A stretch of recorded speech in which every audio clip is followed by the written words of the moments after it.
The Battle of Stamford Bridge. In the year 1066, England was on the edge of chaos. King Edward the Confessor had died, and with him, the crown of England was left vulnerable. His chosen successor, Harald Godwinson, Earl of Wessex, but his claim would be challenged almost immediately, and one of the bloodiest battles in English history would follow, the Battle of Stamford Bridge. Harald's rise to power didn't please everyone. His own brother Tostig had been exiled from his earldom in Northumbria just a year earlier. Bitter and vengeful, Tostig swore he would take revenge even if it meant betraying his homeland. He found an ally in one of the fiercest warriors of the age, Harald Hardrada, King of Norway. Together, they plotted to invade England. With a massive fleet of 300 ships, they crossed the North Sea, sailing up the Humber River, their sights set on York. The Viking army struck first,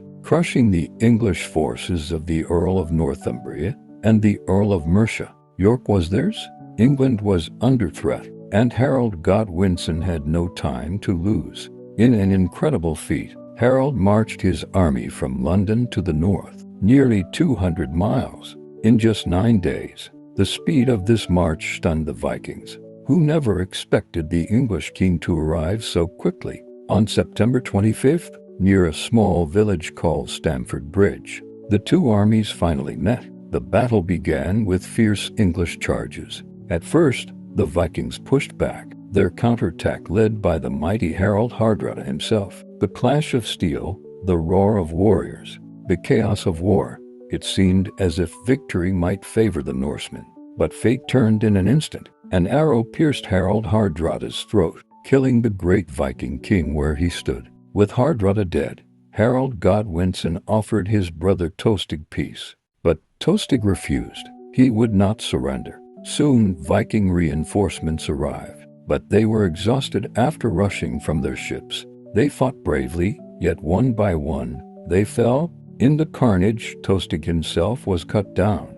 The once mighty Viking army was shattered. Of the 300 ships that had carried them across the sea, barely 24 returned to Norway. The Battle of Stamford Bridge was a crushing defeat for the invaders, and a hard-fought triumph for Harald Godwinson.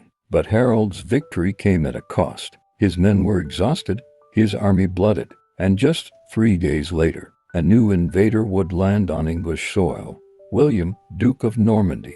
The stage was set for the legendary Battle of Hastings, and the fate of England would change forever. Thanks for watching. If you enjoyed this dive into history, don't forget to like, subscribe, and hit the bell for more epic battles that shaped the world.